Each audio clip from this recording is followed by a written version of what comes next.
Hey, hi! Hey, this is Eric. Hi, this is Jade. And this is Eric and Jade Travels. In this video, pupunta tayo ng Glass Bridge, Alpine Coaster, and maraming mga underrated spots pa dito sa Sapa. But first, breakfast muna tayo.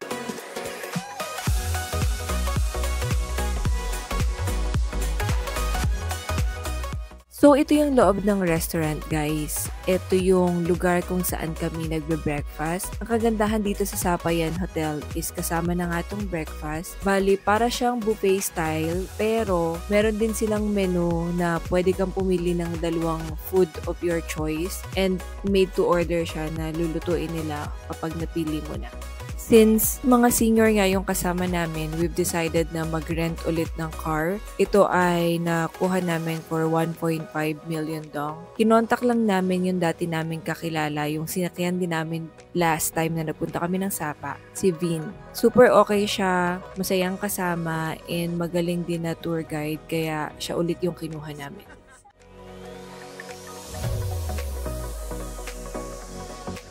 So, eto na kami sa first stop namin, which is yung Rong May Glass Bridge. And dito lang kami hinatid ng aming service kasi merong mag-pick up na coaster papunta dun sa mismong jump point ng Glass Bridge.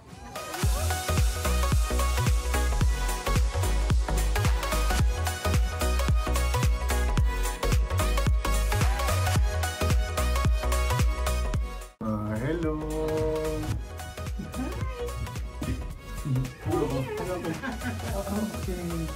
The sponsor.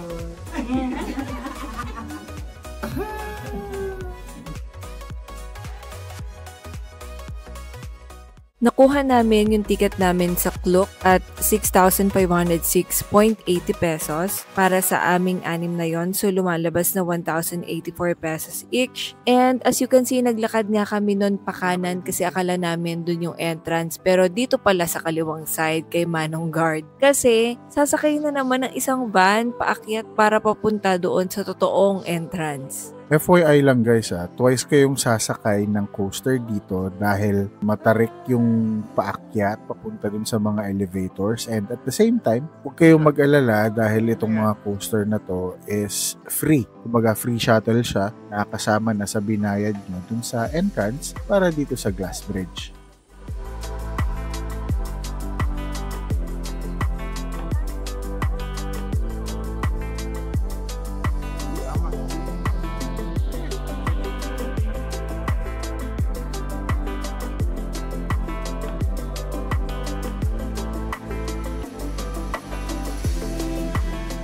And this is it, guys. Ito talaga yung totoong entrance sa Glass Bridge. With advice talaga na kumuha na lang kayo ng ticket sa Klook kasi smooth lang yung process. I-scan lang yung QR code nyo dito.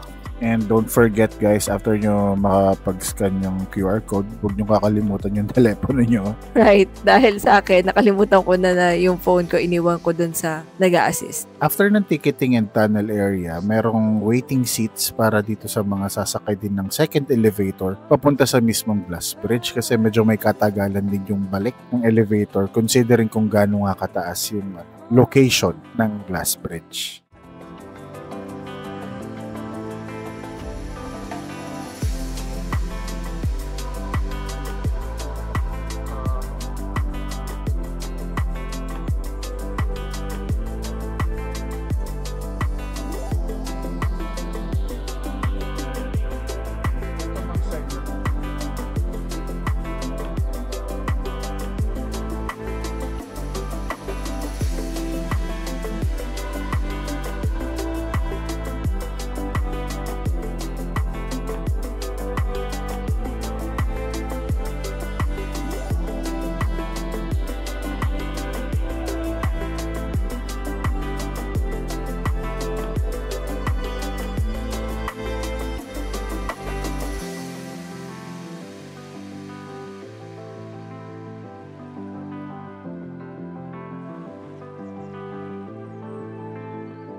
Natatakot ka ba, Lexa?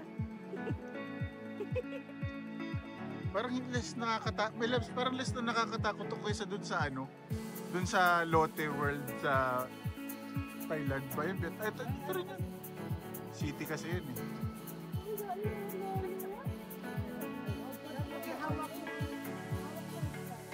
Ay, wag naman magiging maaraw pag nahawakan mo.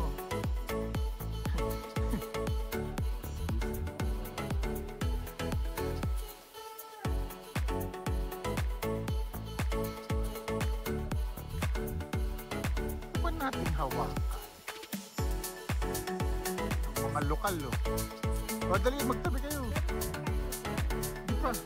Pero pa tataas to. O sige, dali kayong dalawa dyan. 1, 2, 3. Okay na.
Hello guys! Ang taba ko dito, my loves.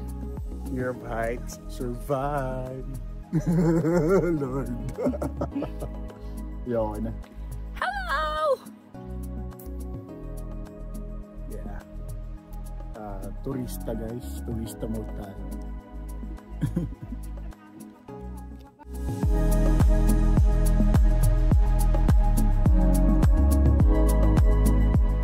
So pagbaba namin guys, habang nag-iintay kami ng coaster pababa, bumili kami nung costume na mga pangbata dyan sa may gilid. And akala namin naka-steal na kami kasi 350 nga unang in-offer. Tapos natawaran namin hanggang 250,000 dong. Only to find out na pagbaba mo pala ulit is binibenta lang siya ng 150. Na feeling ko pwede mo pang matawaran ng 100. So next stop guys is itong Silver Falls. May trekking na involved dito. So nag-picture-picture na lang kami since puro senior nga ang kasama namin dito sa tour na to.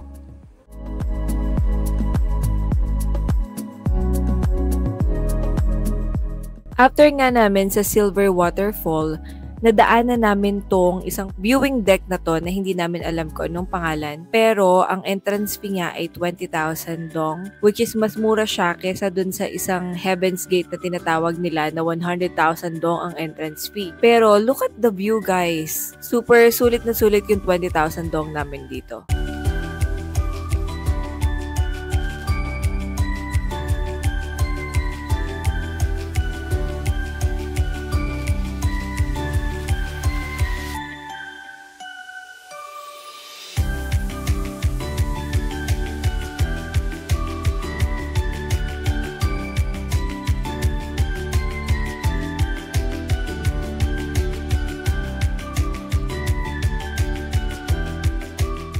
Dito sa part na to, makikita mo yung mga green tea fields or farms na sabi ng tour guide namin is may cherry blossom din every late November na nagaganap dito.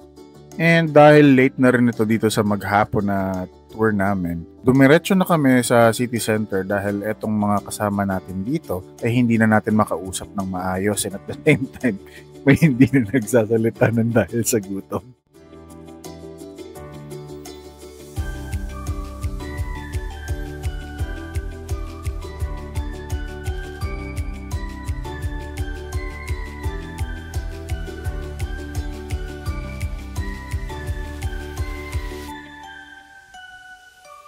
So, nakarating na kami dito sa kinainan namin, yung Paradise Restaurant. Kinainan din namin to last year and super sarap dito kaya bumalik kami para matikman din nila mama yung food dito. Itong restaurant na to is parang family restaurant siya. Super sulit din naman yung pagkain dito. Medyo iba na lang yung lasa niya unlike before. Parang mas masarap dati. Given na gutom na rin naman kami nung pumunta kami dito that time.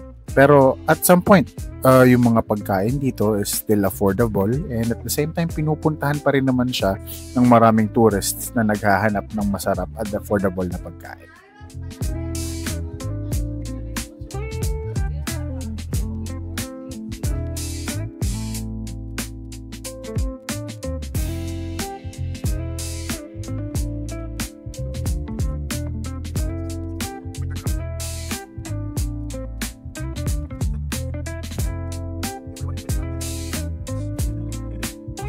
So after namin kumain, dumiretso kami kaagad dito sa Alpine Coaster. Hindi kami natuloy dito last year kasi nagkaroon ng risk assessment muna dito right after nung bagyo. Kasi puro landslide. And guys, nakuha namin tong ticket via Klook for 2,478 para na sa aming 6 to. Pero meron silang promo na kapag magsa-second ride ka ulit at 50% off na siya. Pero hindi namin ginrab yun kasi nga hindi naman namin sure kung magsa-second ride pa kami. And tama lang yung desisyon namin na hindi namin kinuha yun because ang mga seniors ay na-trauma sila guys right after nung ride nila. Hindi namin alam kung masaya ba sila or uulit pa sila. Pero at some point, ako sa part ko, bilang takot sa mga extreme rides, na-enjoy ko to this time. Having, alam mo yun, may control ka dun sa mismong sinasakyan mo. Reminder lang guys, merong weight limit dito. So kung balak nyo na dalawa kayo na sasakay sa isang coaster, kailangan i-check nyo muna kung pasok kayo sa weight limit. Actually, i-check naman ng mga technicians dito kung pwede kayong magkasama if may partner man kayo sa pagsakay sa coaster. And at the same time, if hindi kayo pwedeng magsama ng partner or ng kasama mo, yung mga technician dito is willing naman silang mag-assist para samahan kayo, lalo yung mga seniors.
Guys, for someone na hindi mahilig sa extreme rides, na-enjoy ko to.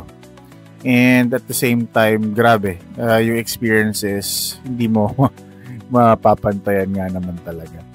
And ayun, be aware lang na may mga spots dito for photographs. So, make sure na ngumiti kayo and look good, feel alive para hindi lugi or para hindi naman nakakahiya kapag kinuha nyo yung mga photos nyo sa labas ng counter area.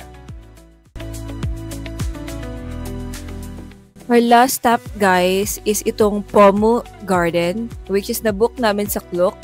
Ang entrance fee dito ay 100,000 dong per person. May kasama na siya na libreng coffee plus feed para dun sa mga pigeons. Pero 3 na lang kami na pumasok because yung iba namin kasama is masama yung pakiramdam because of the Alpine Coaster ride. Yun na nga, naglakad kami papunta dito and wala siyang katao-tao, guys. To be honest, mukha siyang napabayaan na. Pero maganda sana yung place kung na-maintain lang nila. And para sa mga naghahanap lang ng chill na spot, very ideal to. Lalo sa mga seniors natin na gusto lang magpahinga, alam mo yon, sightseeing, panuorin yung nature, magpalipas ng oras. Kasi yun talaga yung binabayaran dito sa Sapa. Yung mga breathtaking views ng nature, endless mountains, mga ganon.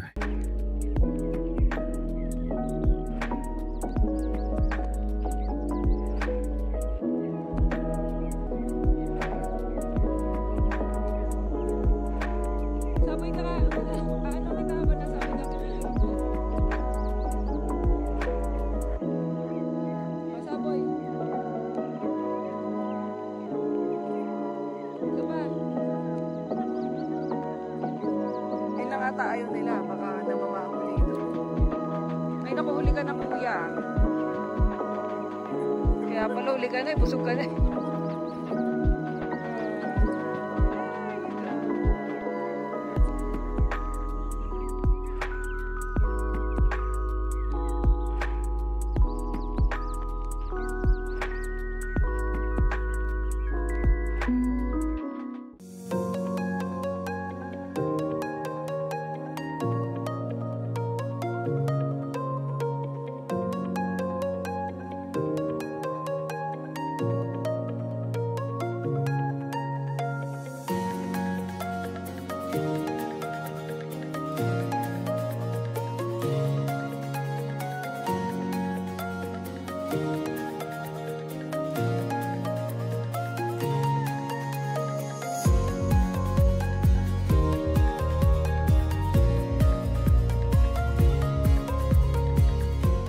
It was a long day, guys. And dahil sa pagod ng lahat, ayun, nag-decide na lang kami na kumain dito sa Abeyo ulit. Para, alam mo yun, medyo hindi na lalayo pa, lakad na konti lang. And at the same time, alam namin na masarap na yung pagkain. And hindi ka mapapagod or hindi ka na mahihirapan pang maghanap ng kakainan or yung choice ba sa pagkain. Dito na tayo sa subok na. And at the same time, ayun, maayos ang service talaga dito. So, hindi kami nagsisising bumalik kami dito.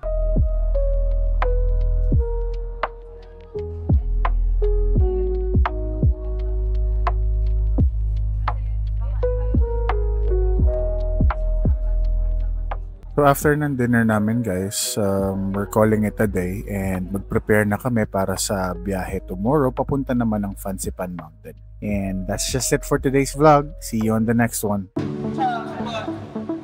Ito, visibility.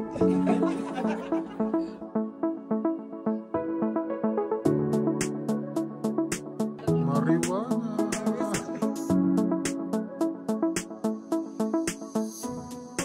Oh, the heart. Kita.